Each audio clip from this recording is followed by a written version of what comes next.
So it's about 3:15 a.m. on the 15th of March and 2016. So I think my wiring setup is pretty much complete.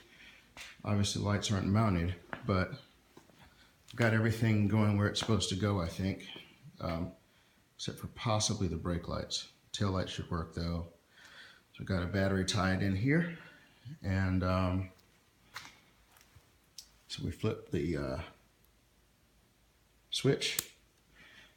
That lights the bike up. Ignition is hot. Headlights are on. Tail light is on, which will of course have to be mounted. And